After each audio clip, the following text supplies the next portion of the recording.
Hello, good evening, students. How are you? I hope you are doing very well and preparing very well for your board exam, isn't it? Students, welcome back to our channel UV Tutorial by Rupa Burman. Today we will solve the second set of sample paper of your board exam 2024-25. So let's start. Start with section A, consists of 20 questions. Each question carry 1 mark. So let's start. Question number 1. Identify the reason why Otto von Bismarck is considered as a chief architect of German unification. Question is like that कि Otto von Bismarck consider किए जाते हैं chief architect German unification के. What is the correct answer? The correct answer is he granted autonomy to Prussia with conservatives. Second, he allied with Italy and France for the unification process. Third, he carried out the nation building process with the army and bureaucracy. D, he carried along with a liberalist and romantic scholars for cultural movement. तो what is the correct answer? तो first of all we will know कि who is Otto von Bismarck. देखिए Otto von Bismarck कौन थे। तो auto von Bismarck के बारे में मैं बता दूं कि हमने जैसे पढ़ा है नेशनलिज्म इन यूरोप में। ऑटो वन बिस्मार्क प्रशिया के चीफ मिनिस्टर थे। प्रशिया जो कंट्री थी यूरोपियन कंट्री का एक हिस्सा है प्रशिया। तो दैट टाइम करीब 1860 से 70 के करीब वो बहुत ही पावरफुल थी। तो उसका जो चीफ मिनिस्टर थे वो ऑटो वन बिस्मार्क थे। तो उस समय जो जर्मनी के यूनिफिकेशन की बात हो रही थी पूरा यूरोप चाह रहा था कि जर्मनी एक यूनाइटेड एक नेशन बन जाए। जर्मनी प्रिंसली स्टेट्स में डिवाइड था। और इस जर्मनी के यूनिफिकेशन में जो सबसे बड़े बैरियर थे वो तीन कंट्री थे, फ्रांस, डेनमार्क एंड ऑस्ट्रिया। ये तीन कंट्री जो बैरियर बन रहे थे। तो इसके लिए इसकी रिस्पॉन्सिबिलिटी किसने ली? लीडरशिप ली ऑटोमन बिस्मार्क ने। उन्होंने करीब 7 वॉर्स लड़े, है ना। उन्होंने फ्रांस ऑस्ट्रिया अगेंस्ट और डेनमार्क के अगेंस्ट 7 लड़ाइयाँ लड़ी। और उसके बाद उन्होंने वॉर को जीता, विक्ट्री मिली। और विक्ट्री मिलते ही उन्होंने जर्मनी का यूनिफिकेशन किया और विलियम वन को उन्होंने किंग बनाया। ठीक है। तो ये हम ऑटोमन बिस्मार्क के बारे में हमने जाना। तो इसका करेक्ट आंसर हम देखते हैं कि ये हो सकता है correct answer. He carried out the nation building process with the army and bureaucracy. अपने आर्मी और ब्यूरोक्रेसी के हेल्प से उन्होंने जर्मनी का यूनिफिकेशन किया। ठीक है, इस प्रोसेस को नेशन बिल्डिंग प्रोसेस को सक्सेसफुल किया। चलिए सेकंड क्वेश्चन में आते हैं। Mahatma Gandhi had come from South Africa where he had successfully fought the racist regime with a novel method of mass agitation. देखिए मास एजिटेशन क्या होता है। देखिए जब ग्रुप में लोग किसी चीज को प्रोटेस्ट करने के लिए आवाज उठाते हैं तो उसे मास एजिटेशन कहते हैं। रेसिस्ट रेजिम क्या होता है? किसी एक चीज को सुपीरियर, किसी नस्ल को किसी चीज को सुपीरियर मानना, किसी को इंफीरियर मानना। जैसे साउथ अफ्रीका में क्या होता था, वहाँ के काले लोगों को गोरे लोग बहुत इंफीरियर मानते थे। हर चीज में उन्हें हर तरह के अधिकार जो राइट्स उससे महरूम उन्हें रख दिया था। उन्हें बिल्कुल जस्ट लाइक अ स्लेव की तरह ट्रीटमेंट करते थे जस्ट बिकॉज कि उनका कलर काला है, ब्लैक है। तो इसके खिलाफ महात्मा गांधी ने वहां एक सत्याग्रह चलाया था जो करीब 1914 तक महात्मा गांधी का वहाँ सत्याग्रह चला। उसमें महात्मा गांधी सबसे आगे थे, उनको अधिकार दिलाने के लिए बातें कर रहे थे। और इस युद्ध में नेल्सन मंडेला भी उनके साथ थे, बाद में जो वहाँ के प्रेसिडेंट बने, है ना, साउथ अफ्रीका के। ठीक है। तो यहाँ हमने देखा कि मास एजिटेशन जो है ये रेसिस्ट रेजिम के अगेंस्ट जो है मास एजिटेशन जो किया था महात्मा गांधी ने, तो वो सक्सेसफुल रहा। तो according to above mention statement choose the correct year in which Mahatma Gandhi return to India. Question पूछ रहा है कि किस साल महात्मा गांधी अफ्रीका से लौटकर इंडिया इंडिया आए। तो देखिए अफ्रीका से जो इंडिया आए तो महात्मा गांधी आए वो जनवरी 1915 में। ठीक है, ये जनवरी 1915 में महात्मा गांधी जो है वो अफ्रीका से लौटकर इंडिया आए। क्यों? 1914 तक वो साउथ अफ्रीका में थे। एक्चुअली वो अपने किसी कोर्ट का केस लड़ने के लिए वो साउथ अफ्रीका गए थे, लेकिन वहां पर इस टाइप का रेसिज्म जो चल रहा था वो देखकर उनसे रहा न गया और वहां उन्होंने सत्याग्रह चालू किया। काफी साल तक उन्होंने वहां सत्याग्रह लड़ा, लेकिन गोपाल कृष्ण गोखले जो उनके गुरु जो मेंटर कहे जाते हैं उन्होंने उन्हें इंडिया में वापस बुलाया कि इंडिया में भी तो वही सब चल रहा है। इंडिया में जो रेसिज्म जो अंग्रेजों ने चालू किया वो यहाँ भी चल रहा है। तो आप वहां जो काम कर रहे हो उससे अच्छा आप अपनी कंट्री के लिए काम करें, है ना। ये कहकर गोपाल कृष्ण गोखले ने उन्हें इंडिया वापस बुला लिया था। तो जनवरी 1950 में वो इंडिया वापस आ गए थे, 1950। चलिए नेक्स्ट क्वेश्चन की ओर चलते हैं। Question number 3। Read the given data and information carefully and select the appropriate option from the following. अब देखिए यहाँ डेटा एक दिया हुआ है, ऑर्गेनाइज सेक्टर, अनऑर्गेनाइज सेक्टर और टोटल, है ना। ऑर्गेनाइज सेक्टर क्या है? जिसमें गवर्नमेंट ऑर्गेनाइज्ड है। ठीक है, गवर्नमेंट का सुपरविजन होता है, जैसे नेशनलाइज बैंक हो गया, नेशनलाइज ऑफिसेज जो भी हो गए। अनऑर्गेनाइज सेक्टर क्या होता है? जहाँ गवर्नमेंट का सुपरविजन नहीं होता। ठीक है, किसी भी तरह की कोई डॉक्यूमेंटेशन नहीं होती, कोई सिक्योरिटी नहीं होती, सेफ्टी नहीं होती। तो देखिए हम देखते हैं कि ऑर्गेनाइज सेक्टर में करीब 4 लाख लोग काम कर रहे हैं और 32,000 मिलियन इनकी इनकम हो रही है। अनऑर्गेनाइज सेक्टर जो है, जिसकी कोई लाइबिलिटी नहीं है, जिसमें सिक्योरिटी नहीं है, सेफ्टी नहीं है, वहां पर करीब 10 लाख लोग काम कर रहे हैं और इनकम कम ही है। 28,000 मिलियन ही इनकम है। ठीक है, टोटल हमने ये देखा और ये। तो हम, ये क्वेश्चन है कि the number of employ in unorganise sector is more than organise sector. In unorganise sector less resources are used, है ना। अनऑर्गेनाइज सेक्टर में रिसोर्सेज कम यूज होते हैं, फिर भी अनऑर्गेनाइज सेक्टर में हम देख रहे हैं ज्यादा लोग काम कर रहे हैं। देखिए करीब 10 लाख लोग काम कर रहे हैं, है ना। और ऑर्गेनाइज सेक्टर में केवल 4 लाख लोग ही काम कर रहे हैं। किसी स्टेट के बारे में मान लो, हम ऐसे एज्यूमशन ऐसे निकाल रहे हैं। तो ऐसा क्यों है, इसका क्या रीजन है? तो reason behind is the to generate large number of employ find out the ways for generating more employment in the city rather than organise sector by the government. ये सिटी की बात कर रहा है, सॉरी मैंने state बोल दिया था। सिटी की बात हो रही है कि सिटी में, किसी भी सिटी में हम देखते हैं कि अनऑर्गेनाइज सेक्टर में ज्यादा एम्प्लॉय है as compare to organise sector. तो ऐसा क्यों है? तो इसका ऑप्शन जो है, देखिए प्रोवाइडिंग चीप एग्रीकल्चरल क्रेडिट है, इंक्रीजिंग वोकेशनल एजुकेशनल कोर्सेज है, इन्वेस्टिंग मनी इन ट्रांसपोर्टेशन, या प्रोवाइडिंग वर्क इंसेंटिव।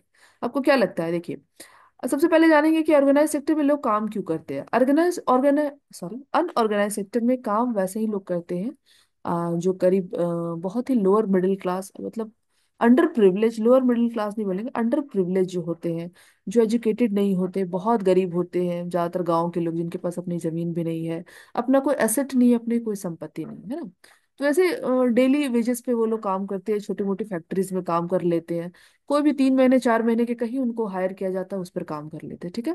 जब उनको लोन की जरूरत पड़ती है अपने खेती के लिए, तो वो अनऑर्गेनाइज सेक्टर से ही लोन लेते हैं, यानी जिस फैक्ट्री में काम करते हैं, जिस जमींदार के अंडर में वो उसके खेतों में काम करे, उनसे ही वो लोन ले लेते हैं। क्यों लोन ले लेते हैं? क्योंकि वहां उनको किसी तरह की कोई डॉक्यूमेंटेशन करनी नहीं पड़ती, कोई तरह से किसी तरह की कोई कोलेटरल सबमिट नहीं करनी पड़ती, कोई पेपर सबमिट नहीं करने पड़ते। लेकिन अगर वो ऑर्गेनाइज सेक्टर में जाएंगे लोन के लिए, क्रेडिट के लिए बात करेंगे, तो जो भी हमारे नेशनलाइज बैंक है, जैसे bank of India, state bank है, पंजाब नेशनल बैंक है, जिस जो भी तरह के ऑर्गेनाइज सेक्टर में जो भी बैंक है जहाँ क्रेडिट की व्यवस्था है, तो उनसे कोलेटरल मांगेगा, कोई एसेट के उनके डॉक्यूमेंट मांगेगा, जो वो दे ही दे पाएंगे, तो उनको लोन वहां नहीं मिल पाएगा। अनऑर्गेनाइज सेक्टर में ऐसी कोई प्रॉब्लम नहीं होती, बिना डॉक्यूमेंट के, बिना कोलेटरल के भी उन्हें क्रेडिट मिल जाता है। कहाँ? जहाँ जिस फैक्ट्री में काम करे उसके मैनेजर वो देते, या तो जिस जमींदार के अंडर में काम कर रहे हैं, जिस रिलेटिव के अंडर में काम कर रहे हैं, उनसे मिल जाता है। लेकिन नुकसान ये होता है कि वो उन्हें बाद में धोखा भी देते हैं, चीट भी करते हैं, है ना। वो रेट ऑफ इंटरेस्ट कुछ लिखते हैं, वो लेते कुछ और है, वो रेट ऑफ इंटरेस्ट बढ़ता ही जाता है, वो कभी खत्म नहीं होता। ठीक है। तो इस तरह से तो हम देखते हैं कि अनऑर्गेनाइज सेक्टर में, है ना, सिक्योरिटी सेफ्टी नहीं है, फिर भी लोग ज्यादा काम करें, इसलिए कि प्रोवाइडिंग चीप एग्रीकल्चरल क्रेडिट, उनको बहुत कम में चीप क्रेडिट मिल जाता है, यानी क्रेडिट यानी लोन मिल जाता है चीप एग्रीकल्चर के लिए, खेती के लिए। चीप रेट ऑफ इंटरेस्ट में उन्हें लोन मिल जाता है, लेकिन बाद में उनके लिए चीप नहीं रह जाता, बहुत एक्सपेंसिव हो जाता है। ठीक है। चलिए हम देखते हैं आगे क्या है question. India has varied relief features, landforms, climatic realms, and vegetable types. Vegetation types. These have contributed to the development of various types of soils. Based on the above given statement, identify the most likely state in which the various type of soil are found. तो हम देखते हैं कि India में varied है relief, कहीं mountains है, देखिए relief features that means mountains है, कहीं लैंड फॉर्म्स है, कहीं प्लेन्स हम देखते हैं, कहीं हम देखते हैं कि प्लेट्यू भी है, क्लाइमेटिक रिल्म भी, कहीं बहुत ज्यादा बारिश हो रही है तो कहीं बारिश ही नहीं हो रही है, बहुत सूखा है। वेजिटेशन भी कहीं देखिए बहुत ज्यादा है और कहीं बिल्कुल एरिड टाइप से कुछ भी नहीं होता। तो इस टाइप से डाइवर्सिटी है इंडिया में अगर हम देखें तो, है ना। क्लाइमेटिक फीचर्स भी देखिए वो अलग है, सब कुछ ज्योग्राफिकल फीचर्स सब अलग है, तो उसके कारण से जो है सॉइल की क्वालिटी, अलग अलग तरह के सॉइल भी हर एरिया में पाए जाते हैं, जैसे जहाँ की क्लाइमेटिक सिचुएशन है उस हिसाब से वहाँ पर क्लाइमेटिक कंडीशन है, वैसे ही सॉइल पाए जाते हैं। ठीक है। तो ये क्वेश्चन पूछ रहा है कि कॉलम ए में देखिए डिफरेंट टाइप्स ऑफ सॉइल है जो which is found in India, black soil, alluvial soil, arid soil and forest soil. अब यहाँ आपको देने हैं, इसे मैच करने हैं। ठीक है। अब देखिए ब्लैक सॉइल क्या है, तो हमने पहले भी वैसे पढ़ा है अपने एग्रीकल्चर चैप्टर में कि ब्लैक सॉइल है मोस्टली फाउंड इन महाराष्ट्र, क्योंकि कपास की खेती के लिए, कॉटन की खेती के लिए ब्लैक सॉइल चाहिए होती है, और कॉटन की खेती सबसे ज्यादा गुजरात और महाराष्ट्र में होती है, जहाँ पर ब्लैक सॉइल पाए जाते हैं। लावा सॉइल जो वॉल्केनिक एरप्शन से निकलने वाली जो मिट्टी है वो फर्टाइल होकर फिर वो ब्लैक सॉइल में कन्वर्ट हो जाती है। तो ये ब्लैक सॉइल, तो ब्लैक सॉइल कहाँ पाए जाते हैं? तो हमने पढ़ा ही है बुक में कि ये हमारे महाराष्ट्र में पाए जाते हैं। ठीक है। अब सेकंड नंबर है, देखिए एलिवल सॉइल। एलिवल सॉइल का क्या है कि वो नदियों द्वारा लाई गई मिट्टी से बना रहता है। नदी जो काफी हाई अल्टीट्यूड से लो अल्टीट्यूड की ओर आती है, तो अपने साथ स्लिट क्ले और सैंड भी अपने साथ लेकर आती है, और जहां जहां डिपॉजिट करती है वहां वहां की मिट्टी उपजाऊ हो जाती है, फर्टाइल हो जाती है। तो जहाँ प्लेन्स में आकर वो ज्यादातर डिपॉजिट करती है, गंगा के मैदानी भाग जो है गंगेटिक प्लेन्स, सतलज नदी का जो प्लेन एरिया है, ब्रह्मपुत्र नदी का जो प्लेन एरिया, वहां लाकर ये नदियां जो है सैंड सिल्ट और जो है क्ले वो डिपॉजिट कर देती है। ठीक है, तो प्लेन एरिया में डिपॉजिट करती है, तो प्लेन एरिया में वहां के सॉइल जो है वो बहुत फर्टाइल हो जाते हैं, इसे हम एलुवियल सॉइल कहते हैं। ज्यादातर नदियों द्वारा लाई गई मिट्टी से एलुवियल सॉइल बनते हैं। तो इसका साफ हमें ये मैच कर रहा है नॉर्दर्न प्लेन्स।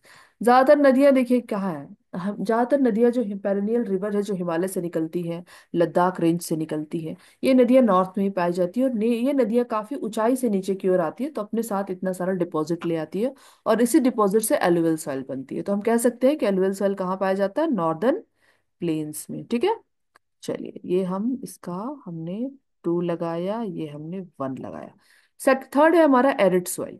तो एरिड सॉइल कहाँ पाया जाता है? एरिड सॉइल देखिए, एरिड का मतलब ये सूखा, जहाँ पर बिल्कुल पानी नहीं है, बहुत गर्मी है ना, मिट्टी में मॉइस्चर ही नहीं है, तो हम उसे वैसे सॉइल को बोलेंगे एरिड सॉइल। तो ये कहाँ पाया जाता है? हम जानते हैं हमारे कंट्री में एक ही जगह, एक ही वो स्टेट है जहाँ बहुत सूखा है, बहुत ड्राइनेस है, डेजर्ट है। तो वो कौन सा जगह है? राजस्थान। और राजस्थान कहाँ पर है? Western part of India. तो ये एरिड सॉइल कहाँ पाया जाएगा? वेस्टर्न पार्ट ऑफ इंडिया, यानी कि राजस्थान, नंबर थर्ड ये। चौथा देखिए फॉरेस्ट सॉइल। फॉरेस्ट सॉइल यानी कि जो माउंटेन रेंज में पाए जाते हैं, हिमालयन रीजन में पाए जाते हैं ना, जहाँ फॉरेस्ट है।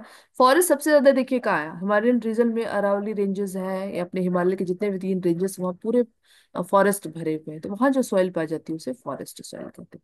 तो हम इसको इससे टैली कर सकते हैं, ये फोर्थ नंबर हम लिख सकते हैं। ओके, चलिए तो कौन सा हो गया? फर्स्ट का डी, सेकंड का सी। फर्स्ट का डी, सेकंड का सी, यानी कि ये ऑप्शन, थर्ड का ए, फोर्थ का भी हम इसे ऑप्शन टिक कर सकते हैं। चलिए आगे बढ़ते हैं क्वेश्चन नंबर 5 में। Why should an individual be worried about underemployment? Identify the reason by choosing the correct option. कोई भी इंडिविजुअल क्यों चिंतित था अंडर एम्प्लॉयमेंट, कि कहीं वो बेरोजगार ना हो जाए, है ना। हर इंसान, इंडिया में रहने वाले जितने भी लोग हैं, ज्यादातर इंडिया की मैं बात करूंगी, गरीबी अनएम्प्लॉयमेंट ज्यादातर इंडिया में ही है, हमारे कंट्री में, क्योंकि हमारे कंट्री में पॉपुलेशन बहुत ज्यादा है। मोस्ट ऑफ द पॉपुलेशन गांव में रहती है, तो अंडर एम्प्लॉयमेंट, वो लोग, एजुकेशन नहीं है वहां पर, तो एम्प्लॉयमेंट तो मोस्टली देखें कि एम्प्लॉयमेंट वहाँ नहीं है उस एरिया में, तो अंडर एम्प्लॉयमेंट की कैटेगरी में आ जाते हैं वहाँ के लोग, ज्यादातर लोग, मोस्टली। ठीक है, तो अंडर एम्प्लॉयमेंट में क्या परेशानी है कि जब भी जहां भी अंडर एम्प्लॉयमेंट होगा, सबसे बड़ी चिंता होगी क्या? Reduces the earning capacity of person, किसी भी इंसान की अर्निंग कैपेसिटी है वो रिड्यूस जाएगी, कम हो जाएगी। It result in poor standard of living, उसके स्टैंडर्ड ऑफ लिविंग वो कम हो जाएगी, लो लिविंग उसकी स्टैंडर्ड हो जाएगी, अच्छा रहन सहन नहीं रहेगा। इट लीड्स टू पॉवर्टी, ये गरीबी बढ़ा देगी। जो उस इंसान के पास अंडर एम्प्लॉयमेंट की कैटेगरी में आ जाता है, तो समझो कि वो गरीबी रेखा में आ चुका है, वो गरीब है ना। तो ये तीनों ऑप्शन मुझे सही लग रहे हैं। चौथा ऑप्शन देखिए क्या है, it helps in human development. No, बिल्कुल गलत। अंडर एम्प्लॉयमेंट ह्यूमन डेवलपमेंट में तो हेल्प करता ही नहीं है, तो जस्ट उसका अपोजिट है। तो फोर्थ को छोड़ दे, तो 1 2 3, यानी कि 1 2 3 ये ऑप्शन सही है इस क्वेश्चन के लिए।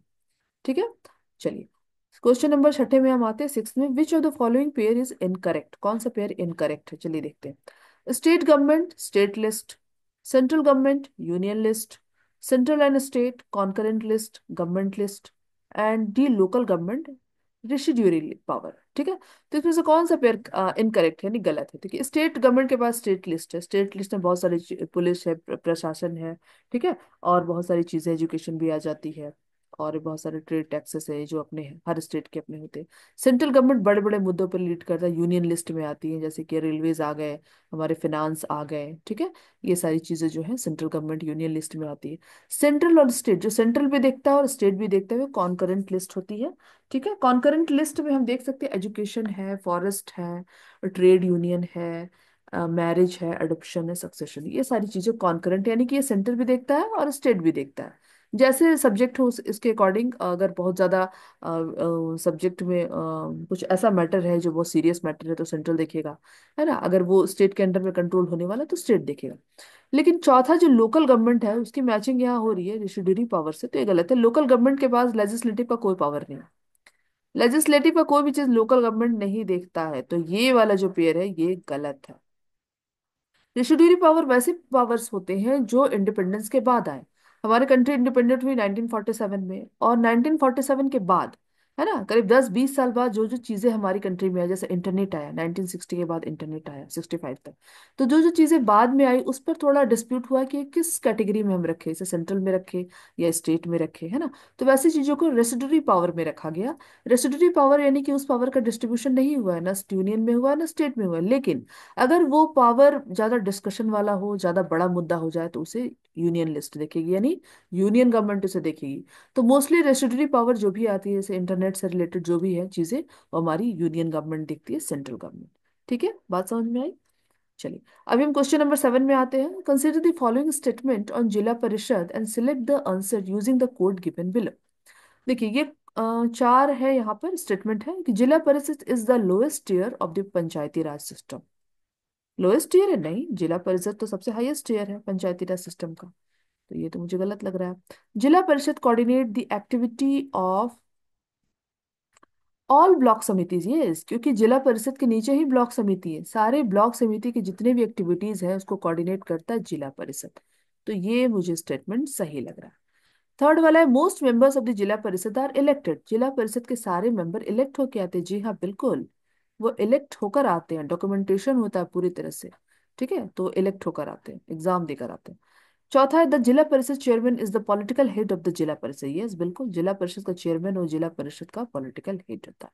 तो कौन कौन सा सही है देखिए, सेकंड, थर्ड और फोर्थ सही है, फर्स्ट नंबर जो गलत है, क्योंकि जिला परिषद लोवेस्ट ईयर नहीं, हाईएस्ट ईयर है पंचायती राज सिस्टम का। सबसे लोएस्ट में हमारा जो होता है ग्राम सभा आते हैं, 12 ग्राम सभा, फिर विलेज लेवल पे ग्राम सभा, फिर आंचलिक लेवल पे हमारा जो है वो होता है, सभा होता है। ठीक है, और उसके बाद जो होता है जिला परिषद, जो डिस्ट्रिक्ट लेवल पे होता है। सबसे हाईएस्ट में जिला परिषद, सबसे लोएस्ट में हमारा है ग्राम सभा होता है। ठीक है, तो ये फर्स्ट वाला गलत है, तो कौन सा आंसर सही है? हमें लग रहा है सेकंड, थर्ड और फोर्थ, ये आंसर करेक्ट है। ठीक है, चलिए आगे बढ़ते हैं। When and where did Ford Motors set up their large plant in India. Ford motor जो था वो इंडिया में अपने सबसे बड़ा प्लांट कब, ऐसे तो देखा जाए तो 1905 में ही फोर्ड मोटर इंडिया में आ गया था, 4 या 5 के करीब, लेकिन सबसे बड़ा प्लांट इंडिया में उसने कब लॉन्च किया, कौन से स्टेट में किया, कौन से शहर में किया? तो देखिए, ये है 1995 में चेन्नई, तमिलनाडु के चेन्नई शहर में सबसे पहले फोर्ड मोटर का लार्ज प्लांट स्टैब्लिश किया गया with the collaboration of Mahindra and Mahindra. Mahindra and Mahindra जो कि अपने इंडिया की ही है मैन्युफैक्चरिंग कंट्री, जो ट्रक्स बनाती है ना, जीप बने, बड़े बड़ी जीप्स बनाती है। तो उनके कोलेबोरेशन से ही फोर्ड मोटर जो स्टैब्लिश हुआ, सबसे लार्ज प्लांट कहाँ पर? चेन्नई में, तमिलनाडु स्टेट में। ठीक है, चलिए आगे चलते हैं। Question number 9, which of the following option is correct about Napoleon. Napoleon nationalism in Europe. देखिए, कौन सा करेक्ट ऑप्शन है? नेपोलियन, नेपोलियन के बारे में हमने काफी कुछ पढ़ा है। नेपोलियन कोड है, ही इंट्रोड्यूस नेपोलियन कोड, बिल्कुल सही।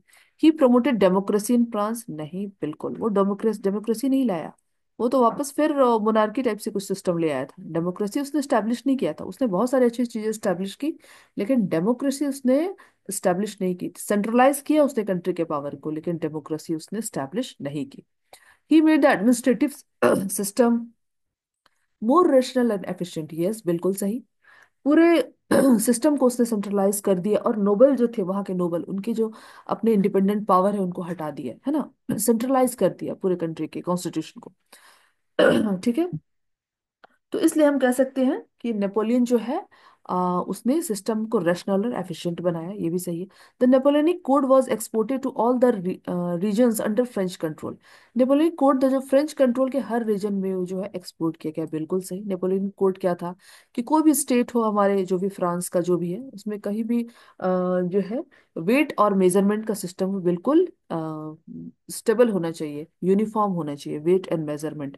यानी पहले क्या था, देखिए पहले फ्रांस में क्या था कि हम जब एक एरिया से दूसरे एरिया में जाते थे तो कहीं 1000 1000 ग्राम का 1 किलो का मतलब 900 ग्राम था, कहीं 1 किलो का मतलब 700 ग्राम ही था, कहीं 750 भी था, कहीं 800 ग्राम ही था। तो इस तरह से मतलब यूनिफॉर्म नहीं था मेजरिंग का सिस्टम, तो उसको उन्होंने यूनिफॉर्म किया। करेंसी भी बहुत सारे करेंसी चलते थे, उसने केवल 2 करेंसी चालू की, करेंसी को भी एक तरह से मिनिमाइज कर दिया। तो एक्सपोर्ट इंपोर्ट में चीजें जो थी वो बहुत आसान हो गई, बहुत सारे एक्सटर्नल इंटरनल टैक्स जो लगते थे उनको हटा दिए। तो ट्रेड में बहुत सारी चीजें, ट्रेड करना बहुत आसान हो गया, एक एरिया से दूसरे एरिया, एक स्टेट से दूसरे स्टेट में। तो ये सारी चीजें उसने बहुत अच्छी की है, ठीक है। ये जो सारी चीजें जो थी वो नेपोलियनिक कोड के अंदर आते हैं। तो ये पूरे फ्रेंच में ऑल ओवर एक्सपोर्ट किया गया। तो हमें कौन सा सही लगता है, देखिए हमें 1, 3 और 4, ये वाला हमें ऑप्शन सही लग रहा है, तो इसमें हम टिक लगाएंगे। चलिए क्वेश्चन नंबर 10 में आगे बढ़ते हैं। Study the picture given below and identify it. देखिए क्या है, किस चीज का पिक्चर। देखिए यहाँ 4 ऑप्शन है। रामागुंडम प्लांट है, sewage treatment plant under Yamuna action plan, cable manufacturing facilities in at HCL, या D none of the above. तो देखिए ये जो प्लांट है इसका सही आंसर है sewage treatment plant under Yamuna action plan. Yamuna नदी का पानी जो दिन प्रतिदिन पॉल्यूशन से खराब होता जा रहा है ना, जो रिवर बैंक साइड जो भी जितने भी शहर हैं, दिल्ली है हमारा, है ना, गुड़गांव है, जो भी है, तो मोस्टली दिल्ली, यमुना नदी के किनारे दिल्ली है। तो ये जो इतना इंडस्ट्रियलाइजेशन के, अर्बनाइजेशन के कारण जो जितने भी वेस्ट प्रोडक्ट है ना, वो सारे यमुना नदी में बहा दिए जा रहे हैं। उनका पानी जो है पूरी तरह से टॉक्सिक हो गया है, इतना ज्यादा टॉक्सिक हो गया है कि मतलब वो बहुत सीवियर, वो अगर उस पानी को ठीक से ट्रीटमेंट नहीं किया जाए तो बहुत ज्यादा डिजीज फैल सकते हैं, सीवियर डिजीज, है ना। तो हम कह सकते हैं कि यमुना नदी का सीवियर पॉल्यूशन से बचाने के लिए एक ट्रीटमेंट चालू किया गया गवर्नमेंट ऑफ दिल्ली के द्वारा, गवर्नमेंट ऑफ इंडिया हम कह सकते हैं, जिसके सैवेज ट्रीटमेंट प्लांट हम कह सकते हैं, ऐसा लगाया गया है ना। ये treatment of waste water from near by cities and town, उसके नियर बाय जो भी सिटीज एंड टाउन है उसके वाटर का ट्रीटमेंट करता है, ठीक है। इस तरह का ये एक्शन प्लान एक बनाया गया है, प्लांट। ठीक है, चलिए हम आगे देखते हैं। Question number 11, the constitution declared India as a union of states. The Indian union is based on the principle of federalism. What does the given image reflect. तो देखिए फेडरलिज्म का क्या मतलब होता है ना, सबसे पहले हम जानेंगे कि फेडरलिज्म का मतलब क्या होता है। हमने पढ़ा है फेडरलिज्म अपने पॉलिटिकल साइंस में। Federalism that means multiple level of government, है ना। हमारे इंडिया में जो गवर्नमेंट है वो मल्टीपल लेवल में है, यानी unitary government, union government, state government, then local government. और कंट्रीज में यूनियन और स्टेट है ना। हमारे कंट्री में यूनियन स्टेट लोकल गवर्नमेंट है, क्योंकि हमारे कंट्री में गांव बहुत ज्यादा है, विलेजेस बहुत ज्यादा है, तो उसके लिए एक अलग से हमें गवर्नमेंट बनानी पड़ी, जिसके लिए हम जिसे हम लोकल गवर्नमेंट कहते हैं, ठीक है। तो मल्टीपल लेवल ऑफ पावर, इसमें क्या होता है कि यूनिटरी गवर्नमेंट जो है, यूनियन गवर्नमेंट अपने पावर और रेवेन्यू को स्टेट गवर्नमेंट को शेयर करती है ना, अपना पावर और रेवेन्यू, क्योंकि वो इंडिपेंडेंट, वो भी डिसीजन ले सके, इंडिपेंडेंट अपनी एडमिनिस्ट्रेशन चला सके, उनकी अपनी ज्यूरिडिक्शन हो। तो इस लेवल में फेडरलिज्म में हर स्ट्रेटा का एक अपना एक ज्यूरिडिक्शन है। जैसे कि यूनियन गवर्नमेंट का अपना एक अलग ज्यूरिडिक्शन है, जैसे सुप्रीम कोर्ट कहते हैं। स्टेट लेवल का अपना अलग ज्यूरिडिक्शन है, जो स्टेट कोर्ट हमारे होते हैं, है ना। फिर स्टेट लेवल के कोर्ट, और लोकल लेवल का अपना ज्यूरिडिक्शन जिसे डिस्ट्रिक्ट कोर्ट कहते हैं, जो अपना डिसीजन खुद ले सके, अपना एडमिनिस्ट्रेशन खुद से चला सके, अपना टैक्सेशन जो है वो सब कुछ जो है अच्छे से खुद ही कर सके, सुपरवाइज, ठीक है। तो ये चीज होती है फेडरलिज्म में। तो हमारी कंट्री में, इंडिया में कहा जाता है फेडरलिज्म है। लेकिन हम इस पिक्चर में देखते हैं, देखिए जब इंदिरा गांधी की सरकार थी 65 के करीब, 65-70, है ना। तो हम इस समय देख रहे हैं कि 80 तक भी थी इंदिरा गांधी की सरकार, ठीक है। तो हम उस समय देख रहे हैं कि इंदिरा गांधी जब सरकार में थी तो सारे स्टेट जो हैं, देखिए ये कौन सा, ये कर्नाटक है, ये तमिलनाडु है, वेस्ट बंगाल, ये सारे स्टेट जो भीख मांग रहे हैं।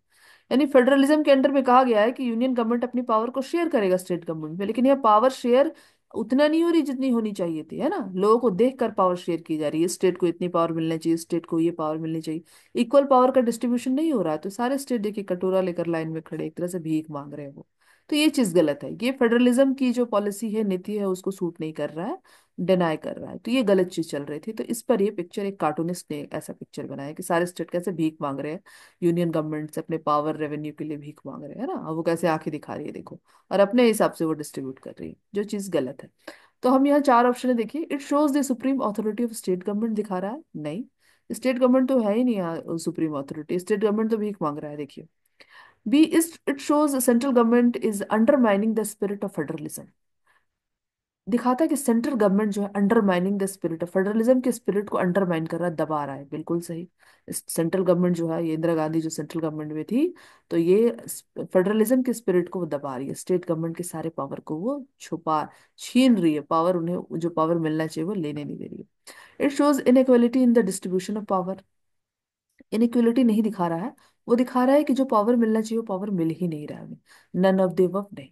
तो ये कौन सा होगा? बी, ऑप्शन बी सही है। It show central government is undermining the spirit of federalism. Federalism का जो स्पिरिट है, जो भावना है, उसको दबाया जा रहा है। ठीक है। चलिए क्वेश्चन नंबर 12 में आते हैं। The fast spreading disease of cattle plague और rinderpest has terrifying effect impact on the African local economy. Arrange the following statements in sequential order based on the information given below. तो देखिए इसमें question में क्या बोल रहा है कि जो रिंडर पेस्ट जो हुआ था अफ्रीका में, ठीक है, 1888 के समथिंग, 1888 कि रिंडर पेस्ट जो डिजीज आई थी उसके कारण जो साउथ अफ्रीका के 90% कैटल जो थे वो पूरे खत्म हो गए थे। ठीक है। तो इसमें दिखाया कि arrange the following statement in sequential order based on the information. इस इंफॉर्मेशन के अकॉर्डिंग जो है कौन सा स्टेटमेंट जो है सिक्वेंशियल ऑर्डर में स्टेटमेंट को करना है। तो सबसे पहले क्या हुआ वो देखना है, उसके बाद ही। ठीक है। तो रिंटर पेस्ट के आने से पहले भी कुछ हुआ था। क्या हुआ था? Potato famine Ireland. आयरलैंड में पोटैटो की फेमिन यानी कि पोटैटो की खेती पूरी तरह से बर्बाद हो गई थी। अकाल, ऐसे अकाल पड़ गया था कि पूरी खेती जो थी कि आयरलैंड के लोग जो पूरी तरह से पोटैटो में डिपेंड हो गए थे। नया नया पोटैटो इंट्रोड्यूस हुआ था, अमेरिका से आया था यूरोपियन कंट्रीज में, और आयरलैंड के लोग ऐसे फैसिनेट हो गए थे पोटैटो की तरफ कि और किसी चीज की फार्मिंग नहीं कर रहे थे, केवल पोटैटो की ही फार्मिंग कर रहे थे। और अचानक से फेमिन आ गया, अकाल आ गया पोटैटो का, और पूरे पोटैटो की फसल जो है वो खराब हो गई। ठीक है। तो ये फेमिन जो था कब आया था? देखिए पोटैटो की फेमिन आयरलैंड में आई थी 1845 टू 1849। तो इस लिस्ट में सबसे पहले ये होगा 1845 टू 1849। उसके बाद सेकंड में क्या होगा? देखो सेकंड में रिंडर पेस्ट आया था, कैटल प्लेग जो साउथ अफ्रीका में आया था, 90% कैटल मर गए थे। तो वो करीब आया था 1880 के करीब, 1880 के करीब अफ्रीका में रिंडर पेस्ट कैटल प्लेग आया था। उसके बाद हम कह सकते हैं द फर्स्ट वर्ल्ड वार आया। देखिए फर्स्ट वर्ल्ड वार कब आया था? 1914 टू 1918 या 19 तक चला था फर्स्ट वर्ल्ड वार। तो उसके बाद वो होगा। और सबसे लास्ट में indenture labour was abolished. Indenture labour की समाप्ति, यानी कॉन्ट्रैक्ट बेस्ड जो लेबर होता था, जो स्लेव बनाकर हमारे कंट्री के भोले भाले गरीब लोगों को दूसरे जावा, सुमात्रा, अफ्रीकन कॉन्टिनेंट में भेज देते थे, उनसे माइनिंग का काम कराते थे, उनसे स्लेवरी करवाते थे, वो इंडेंचर लेबर के तहत था वो। ठीक है। तो इस चीज को खत्म किया गया। कब खत्म किया? 1921। ठीक है। तो इस रो में, इस सीक्वेंस में हम देखते हैं सबसे पहले पोटैटो फेमिन है 18 करीब 1849 टू 49 में, करीब 45 टू 49, 4-5 साल का। उसके बाद रेंडर पेस्ट आए 1880 के करीब। फिर इंडेंचर लेबर एबोलिश, सॉरी, उसके बाद फर्स्ट वर्ल्ड वार आया 1914 टू 19। उसके बाद इंडेंचर लेबर एबोलिश हुआ 1921। ठीक है। तो fourth, two, three and one, fourth, two, three, one, ये वाला ऑप्शन ये सही है। ठीक है। इसका एक्सप्लेनेशन आप यहाँ देख सकते हैं। चलिए question number 13। Credit loan refers to an agreement in which the lender supplies the borrower with money, goods or services in return of the promise of। किस प्रॉमिस पर मनी, गुड्स और सर्विस को borrower को देता है ना? Credit देने वाला, लोन देने वाला लेंडर किस बेसिस पे देता है? On the basis of future payment, है ना? क्यों फ्यूचर में पेमेंट करेगा उस बेसिस पर इस एग्रीमेंट में बात होती है कि वो कुछ रेट ऑफ इंटरेस्ट से फ्यूचर में वो पेमेंट करेगा, जिस चीज पर लोन ले रहा है, मनी ले रहा है, गुड्स ले रहा है, सर्विसेज ले रहा है। ठीक है। तो ये चीज है फ्यूचर पेमेंट। चलिए क्वेश्चन नंबर 14 देखते हैं। There are two statements marked as assertion A and reason R. Mark your answer as per the codes provided below. देखिए दो, एक असर्शन है, उसका एक रीजन है, देखते हैं सही है या गलत है। चलिए असर्शन क्या है? India has a federal system. Yes, India has a federal system because multi layer of government. ठीक है।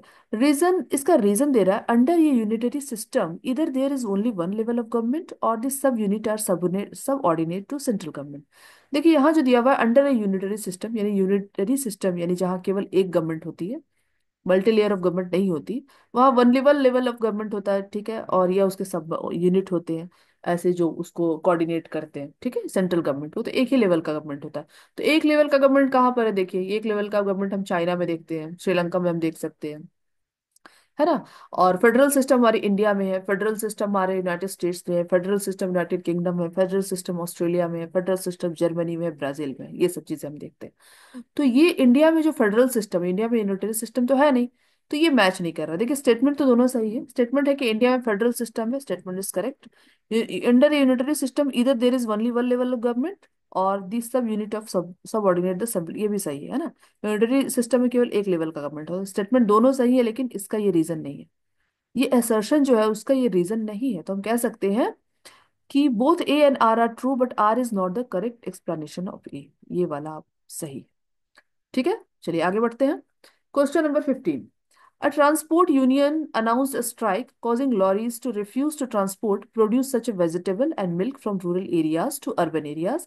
As a result, food became scarce in urban areas and farmers were unable to sell their products. Which sector were affected by the transport union strike? अगर transport union ने strike कर दी, यानी जो माल गांव से शहर ले जाते हैं, शहर से मार्केट में ले जाते हैं, वो ट्रांसपोर्ट यूनियन ने ही अगर किसी कारण से स्ट्राइक कर दी तो किसका लॉस होगा? प्राइमरी सेक्टर का लॉस होगा, सेकेंडरी का लॉस होगा, या टर्शरी सेक्टर का? तो देखिए तीनों सेक्टर क्या है आपको पता है। प्राइमरी क्या है? हमारे जो डायरेक्ट जो चीजें फार्म से आती है, एग्रीकल्चर से आती है, जैसे हमारी एग्रीकल्चर से जो हमारे रॉ मटेरियल्स आते हैं, गन्ना आता है, फसल जो हमारे धान चावल अनाज आते हैं, ठीक है, या डेयरी से दूध आता है, ये सारे प्राइमरी सेक्टर हो गए। सेकेंडरी सेक्टर यानी मैन्युफैक्चरिंग इंडस्ट्रीज, ये रॉ मटेरियल्स जो खाने पीने की चीजें बनाती है, दूध मक्खन पलाई मलाई बनाते हैं, पनीर बनाते हैं, ठीक है, ब्रेड बनाते हैं, बिस्किट बनाते हैं, जो खाने पीने की चीजें जो रॉ मटेरियल से बनती है, वो मैन्युफैक्चरिंग इंडस्ट्री जो सेकेंडरी सेक्टर में आती है। टर्सरी सेक्टर यानी कि मार्केट, ये सारी चीजें जो मार्केट में जाकर शॉप में जाती है और शॉप से जो सर्विसेज मिलती है, मॉल से हमें सर्विसेज मिलती है, हम जाकर वो खरीदते हैं, ये सर्विस सेक्टर टर्सरी में आ गई। तो अगर इस ट्रांसपोर्ट यूनियन की स्ट्राइक हो गई तो ये क्या एक ही सेक्टर प्रभावित होगा? प्राइमरी और सेकेंडरी ही? सेकेंडरी या टर्सरी ही? टर्सरी नहीं, तीनों सेक्टर प्रभावित होंगे। ठीक है, सही ऑप्शन क्या है? सही ऑप्शन है आपका कि तीनों सेक्टर अफेक्टेड होंगे, टर्शरी भी, प्राइमरी भी और सेकेंडरी भी। क्यों? क्योंकि अगर गांव के लोग अपना अनाज जो है, अपना दूध है, अपना प्रोडक्ट जो है, वो अगर नहीं बेच पाएंगे तो उनका लॉस होगा, है ना। उन ज्यादा ज्यादा देर तक स्टोर नहीं कर सकते। मान लो स्ट्राइक है, महीनों तक स्ट्राइक चल रही है, ये जो भी हो, तो बहुत समझो करोड़ों का लॉस है। तो मान लो अनाज तो हम फिर भी स्टोर कर रख के रख सकते हैं, लेकिन वेजिटेबल और मिल्क, सब्जियां और दूध हम ज्यादा देर तक स्टोर नहीं कर सकते, तो खराब हो जाएंगे, तो प्राइमरी सेक्टर का लॉस है। ठीक है। अब देखो मैन्युफैक्चरिंग इंडस्ट्रीज के पास सामान रॉ मटेरियल कहाँ से आते हैं? प्राइमरी सेक्टर से। तो अगर ट्रांसपोर्ट ही बंद है तो मैन्युफैक्चरिंग इंडस्ट्रीज में ये रॉ मटेरियल आ नहीं पाएंगे, तो उस तरह से सेकेंडरी सेक्टर यानी का भी लॉस हो जाएगा। मैन्युफैक्चरिंग इंडस्ट्रीज काम नहीं कर पाएगी, यानी सेकेंडरी सेक्टर का भी लॉस हुआ। अब देखिए सेकेंडरी सेक्टर यानी मैन्युफैक्चरिंग इंडस्ट्रीज में सामान नहीं बन रहे, खाने पीने के सामान, ये जो भी चीजें हैं, जो भी चीजें हैं, इक्विपमेंट्स हैं, ये जो भी अगर नहीं बन रहे तो मार्केट में नहीं आ पाएंगे। मार्केट में नहीं आएंगे, शॉप में नहीं आएंगे, तो सर्विस सेक्टर भी प्रभावित होगा, सामान नहीं बिकेगा। ठीक है, तो टर्सरी सेक्टर भी प्रभावित होगा इससे। तो तीनों सेक्टर अफेक्टेड होंगे। ठीक है, C number is correct. Question number 16 आइए। Suppose there are four families in your locality, the average per capita income of whom is 10,000 rupees. Per capital income is 10,000 rupees. Okay. If the income of three families is 6,000, 8,000 and 14,000 respectively, what would the income of fourth family be? तो यहाँ बताया जा रहा है कि average income जो है किसी लोकेलिटी में चार परिवार की एवरेज इनकम पहले ही बता दिया 10,000 है। ठीक है। फैमिली वन की इनकम 6 है, फैमिली टू की इनकम 8 है, फैमिली थ्री की इनकम 14 है, लेकिन फैमिली फोर की इनकम नहीं पता। फैमिली फोर की इनकम हमें नहीं पता। ठीक है, तो हम कैसे निकालेंगे? हमें कैसे निकालेंगे कि फैमिली फोर की क्या एवरेज इनकम है? तो हमें क्या क्या गिवन है, देखिए हमें जो है एवरेज पर कैपिटल इनकम जो है वो गिवन है। तो formula is like that. Formula क्या है कि एवरेज कैपिटल इनकम, तो जो चीजें गिवन है पहले वो दे। एवरेज कैपिटल इनकम 10,000 और हमने जो जो चीजें गिवन थी यहाँ लिस्ट में लिख दी। Income of first family 6,000, income of second family 8,000, income of third family 14,000, है ना। इनकम ऑफ फोर्थ फैमिली नहीं पता है, we can assume as X. जो चीजें हमें नहीं पता है, हमने पढ़ा है मैथमेटिक्स में, उसे एक्स मान लेते हैं। ठीक है। एवरेज इनकम का फॉर्मूला क्या है? Sum of the total income divided by 4। Sum of the total income यानी कि 6,000 प्लस 8,000 प्लस 14,000 प्लस एक्स, इन चारों को ऐड करके 4 से अगर डिवाइड करें तो एवरेज इनकम निकलता है। ठीक है। या average income is already given which is 10,000। 10,000 we have to write over here. 10,000 हमने यहाँ लिखा। Sum of the total income 6,000 plus 8,000 plus 14, ये हमने किया। प्लस हमें चौथा नहीं मालूम, उसे प्लस एक्स कर दिया डिवाइडेड बाय 4। 6, 8 और 14 को हमने 8 किया तो 28,000 है। एक्स को एज इट इज आपको रखना ही है। ठीक है। अब देखो हम क्या करते हैं, एक्स हमें निकालना है तो हम क्या करेंगे, यहाँ 10,000 को 4 से क्रॉस मल्टीप्लीकेशन अगर हम करते हैं तो इस 10,000 को हम 4 से मल्टीप्लाई करेंगे और 1 को इससे। तो इससे ये इस टाइप का इक्वेशन बनेगा। 10,000 को 4 से क्रॉस मल्टीप्लीकेशन किया 40,000, एंड देन 6, 8 एंड 14 को ऐड किया 28,000 प्लस एक्स। अब एक्स को निकालने के लिए एक्स को यहीं छोड़ देना है, और 28,000 को 40 से डिवाइड मल्टीप्लाई सॉरी डिडक्ट करना है, ठीक है, सब्ट्रैक्ट करना है। तो 40 में 28 सब्ट्रैक्ट किया तो 12,000, ये एक्स की वैल्यू 12 निकले। एक्स क्या था, S is the income of the fourth family, यानी फोर्थ फैमिली की इनकम है सी नंबर 12,000। Got it? आप इसे अच्छे से आराम से देख सकते हैं बाद में भी। तो इसका एक सिंपल से एवरेज इनकम निकालने का एक सिंपल फॉर्मूला है कि average income equals to sum of the total income divided by 4। ये फॉर्मूला आप याद रहेगा तो कोई भी मैथ आप आराम से कोई भी प्रॉब्लम को आप सॉल्व सॉल्व कर सकते हैं। ठीक है, चलिए हम आगे चलते हैं। Question number 17, if there is a conflict in the laws made for the subject is the in the concurrent list, then the decision made by will prevail. तो देखिए इसमें लिखा हुआ है कि अगर कॉन्फ्लिक्ट हो, लॉ बनाने में अगर कॉन्फ्लिक्ट हो कि इन द कॉन्करेंट लिस्ट में कौन सा सब्जेक्ट जाएगा, है ना, then the decision made by, तो किस पर डिसीजन होता है? कॉन्करेंट लिस्ट में किसी तरह का कोई डिस्प्यूट हो जाए, किसी तरह का कुछ मुद्दा आ जाए, तो वो कौन सी गवर्नमेंट देखती है? Union government. कॉन्करेंट लिस्ट हमेशा यूनियन गवर्नमेंट ही दिखती है। देखिए कॉन्करेंट लिस्ट में स्टेट भी आती है, यूनियन भी, लेकिन बड़े मुद्दे हो तो कौन देखती है? यूनियन गवर्नमेंट देखती है। ठीक है, कॉन्करेंट लिस्ट में क्या आता है? देखिए फॉरेस्ट आते हैं हमारा, है ना, हमारे फॉरेस्ट आते हैं, फिर मैरिज आता है, किस तरह का बड़ा डिस्प्यूट आता है, ठीक है, और हम कह सकते हैं एजुकेशन आता है, ठीक है, मैरिज एडॉप्शन आता है, सक्सेशन, ट्रेड यूनियन। तो ये सारे मैटर्स अगर बड़े मुद्दे पर हो रहे हैं, स्टेट वाइज हो रहा है, स्टेट टू स्टेट का हो रहा है, तो यूनियन गवर्नमेंट देखेगी। छोटे मुद्दे हैं, लोकल लेवल पे ये मुद्दे हैं, तो स्टेट देखेगी। ठीक है, तो ऐसे हम देखा जाए तो कॉन्करेंट लिस्ट में ये स्टेट गवर्नमेंट ही देखती है। चलिए question number 18, which of the following countries possessed a huge bureaucratic system that recruited its personnel through the civil service examination? कौन सी ऐसी कंट्री है जो ब्यूरोक्रेटिक सिस्टम फॉलो करती है, huge bureaucratic system civil services examination में?